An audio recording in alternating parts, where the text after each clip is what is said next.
অন্যান্য দিনের তুলনায় আজকে যখন আমরা রওনা দেই যে সাদা পাথর যাবো, তখনই আকাশ মেঘ ছিল আকাশে।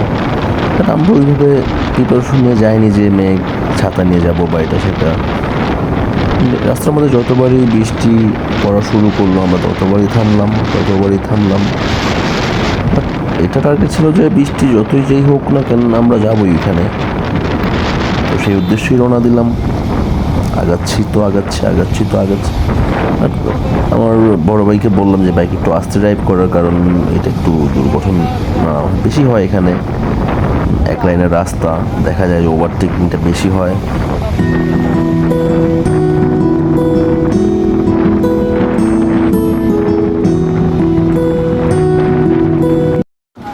জার্নির মাঝখানে ছোট্ট করে একটা ট্রি ব্রেক নেওয়া দরকার ছিল, আবার বৃষ্টিও ছিল। আসলে দূর থেকে শুধু তাকিয়ে দেখতেছিলাম যে কখন ওই পাহাড়ের কাছাকাছি যাবো, গিয়ে পাহাড়ের উপরে যে মেঘগুলি এগুলি খুব কাছ থেকে দেখবো। ওইখানে গেলে দেখা যায় যে মেঘালয়ের যে সিটিগুলি বা বাজারগুলি পাহাড়ের উপরে, ওই জিনিসগুলি খুব ভালো মতো দেখা যায়। অবশ্য রাতে ওইখানে আলো জ্বলে, লাইটগুলি চিকচিক করে জ্বলে থাকে, দূর থেকে খুব ভালো দেখা যায়। আর বিশেষ করে মেঘগুলি অস্থির হচ্ছে এখন। এই তো আমার কলিগ বড় ভাইরা সহ আমরা এখানে বৃষ্টি কমলে আবার রওনা দিব সাদা পাথরের উদ্দেশ্যে।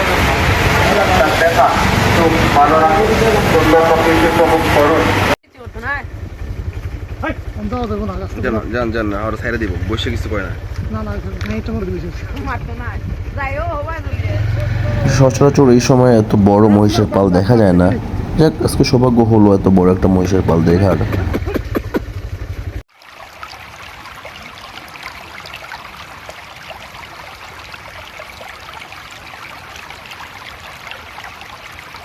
এত গরু ইন্ডিয়ান গরু নাই, দেখে তো দেশি গরুই লাগে। দেশি, সব দেশি। ওরে বাবা রে, কি রে ভাই, এমনি করে বাড়ি মারলি? ভালো বাড়ি দিচ্ছে ভাই, চালেন না, থাকো যায় লোকের আগে। ইস, ঠ্যাংটা লড়াই ফলাইছে আমার।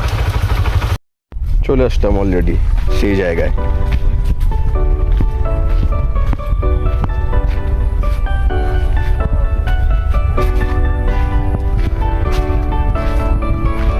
আজকে সময়ের জন্য এখানে যেতে পারবো না, সময় খুবই শর্ট।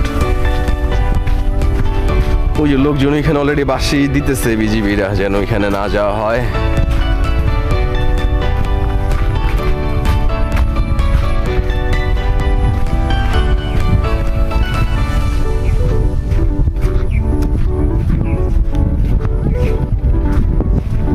চিটাগাংয়ের পাহাড়গুলি থেকেও মানে সিলেটের এই পাহাড়গুলি সুন্দর বেশি অনেক।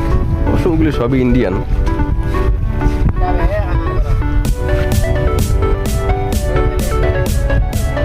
তারপরও ট্রাই করবো যেন সাদা পাথরের এখানে গিয়ে সাদা পাথরের দৃশ্যটা দেখা যায়। মানে এখানে পাহাড়ের উপরে যে মেঘগুলি, আসলে এগুলি দেখলে শুধু ইচ্ছা করে যে মেঘগুলি যদি ছুঁয়ে দেখতে পারতাম, বা এমন একটা ফিল আসে মনের মধ্যে মেঘ ছুঁয়ে দেখার। এখানে অলরেডি দেখা মানে ফিলটা কেমন, যে মেঘগুলি দেখা যাচ্ছে ওই পাশটায় কিন্তু বৃষ্টি হচ্ছে, ওই পাশটায় বৃষ্টি হচ্ছে, বাট এই পাশটায় বৃষ্টি নেই। আর পাহাড়ের উপরে তো মেঘ জমেই আছে। আসলে যে পাহাড়ের মাঝখানগুলোতে যে মেঘগুলি জমে থাকে, এই সিনারিগুলি বেস্ট আসলে দেখার মতো। এই জিনিসগুলি, এই পাহাড়ের মাঝখানে মেঘ।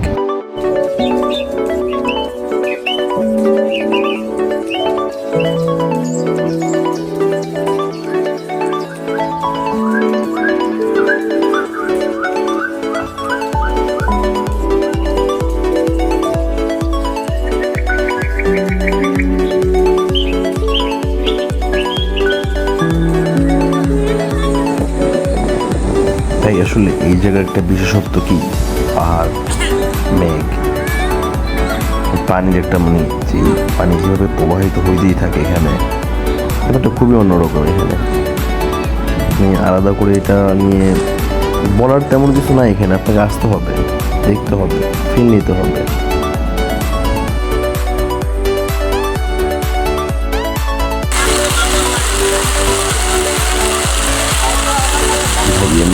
বর্ষার সিজন। সিলেটের ব্যাপারটা কী হয়, এখানে কখন রোদ হবে কখন বৃষ্টি হবে এগুলি আসলে আগে থেকে প্রেডিক্ট করা যায় না। যখন ইচ্ছা আসলে কী বলবো, এই বৃষ্টি এই রোদ এই ওয়েদার চেঞ্জ যখন যেমন আর কি। ঠিক ওইভাবে প্রিপারেশন ছিল না এখানে এসে কীভাবে কী করবো। আসার পর প্ল্যান চেঞ্জ হয়ে যায়, ভিজতে পারিনি নামতে পারিনি, এই জন্য একটু আগে ব্যাক করার